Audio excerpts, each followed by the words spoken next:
പ്രിയ സുഹൃത്തുക്കളെ, നമസ്കാരം. എൻ്റെ പേര് മോഹൻദാസ് വൈദ്യർ, VSM പുനർജനി മർമ്മ ചികിത്സാലയം. പലരും എന്നോട് ചോദിച്ചു, സാർ പിണറായിയുടെ പോലീസ് സാറിനും പണി തന്നോന്ന്. ഒരിക്കലും അങ്ങനെ പിണറായിയുടെ പോലീസ് അങ്ങനെ ഇതല്ല. നമ്മളെക്കുറിച്ച് അറിയാം. അത് ഇനിയിപ്പോൾ പിണറായിയുടെ അല്ല, ആരുടെ ആണെങ്കിലും പോലീസുകാർ തെറ്റ് കണ്ടു കഴിഞ്ഞാൽ അവർ നടപടിയെടുക്കും. അത് സ്വാഭാവികമാണ്. എന്താണേലും പുനർജനി മർമ്മ ചികിത്സാലയം എന്ന് പറയുന്ന 35 വർഷത്തോളം ഞാൻ നടത്താൻ തുടങ്ങിയിട്ട് ഇന്ന് വരെ അത് അംഗീകാരങ്ങളും ജനങ്ങളും നിങ്ങളെ പോണക്കുള്ളവർ എനിക്ക് വേണ്ട അംഗീകാരങ്ങൾ തന്നിട്ടുണ്ട്. ആരാണ് യഥാർത്ഥ ചികിത്സകരെന്നുള്ള സമൂഹത്തിനറിയാം, ഡിപ്പാർട്ട്മെൻറ്റിനറിയാം.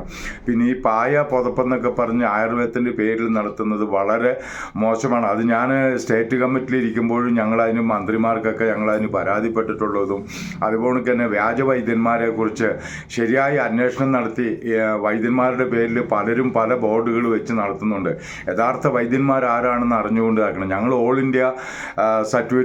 ഇന്ത്യ സർട്ടിഫിക്കറ്റ് കിട്ടണമെങ്കിൽ panchayat president, village MLA, MP, tahsildar, ഈ വില്ലേജ് ഓഫീസർ, ഇത് അനവധി ഇത് വേണം. ഇന്നിപ്പോൾ ഒത്തിരി പേര് സർട്ടിഫിക്കറ്റിന് വേണ്ടി അപേക്ഷിച്ചിട്ടുണ്ട്.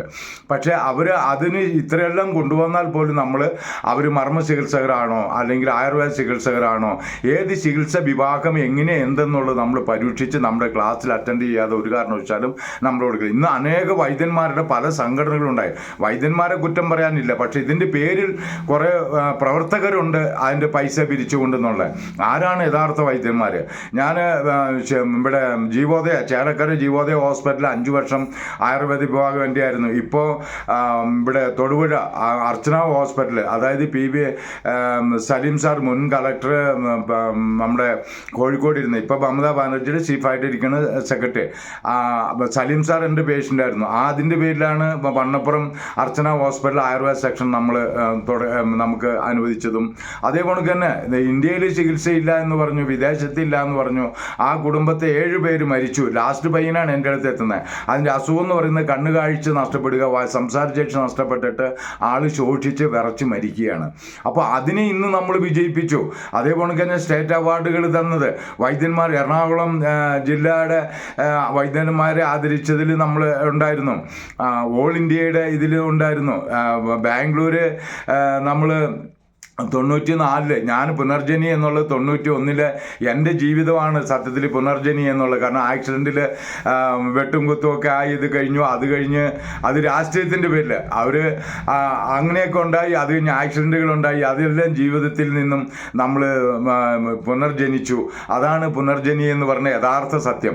പിന്നെ നമ്മുടെ അടുത്ത് വരുന്നവർ എല്ലാവരും ഉപേക്ഷിക്കപ്പെട്ടവരാണ്. എല്ല് തേഞ്ഞ് സ്പൈൻ കോഡ് പോയി, അതുപോലെ ഷോക്ക് വന്നു, അങ്ങനെ കുട്ടികൾ ഓട്ടീസം നടക്കാതെ വന്ന ഇങ്ങനെയൊക്കെയുള്ള കുട്ടികളാണ് നമ്മൾ ജീവിപ്പിച്ചതും അവരെയൊക്കെ ജീവിതത്തിലേക്ക് കൊണ്ടുവന്നത്. പക്ഷെ നമ്മൾ ഒരിക്കലും ചാനലുകാർക്ക് പൈസ കൊടുത്തുകൊണ്ട് അതിനെ പ്രശസ്തപ്പെടുത്താനൊന്നും, കാരണം നമ്മുടെ അടുത്ത് വരുന്ന ആൾക്കാർ തന്നെ നമുക്ക് യഥാർത്ഥമായിട്ട് ചികിത്സിക്കാൻ പറ്റുന്നത്. കാരണം ഒരു ചികിത്സ എന്ന് പറയുന്നത് ഒരാളുടെ മുട്ടുവേദനയോ നട്ടലുവേദനയോ അല്ലെങ്കിൽ ക്ഷയിച്ചതോ എഴുന്നേറ്റതും കൊണ്ട് എല്ലാം ഒന്നും ആവണമെന്നില്ല. കാരണം വെച്ചാൽ ഉഷ്ണ ശരീരമാണോ പിത്തശരീരമാണോ, അവരുടെ പ്രായം, അവരുടെ കാലാവസ്ഥ, അവരുടെ ജീവിതശൈലി, ഇതെല്ലാം നോക്കി വേണം നമ്മൾ ഓരോ മരുന്നും ഉണ്ടാക്കിയിട്ടാണ് ചെയ്യണേ. അല്ലാണ്ട് കമ്പനികളുടെ മരുന്നുകളിലൊന്നും ഒരിക്കലും ഒരു യഥാർത്ഥ വൈദ്യന്മാർക്ക് ചികിത്സ വിജയിപ്പിക്കാൻ കഴിയില്ല.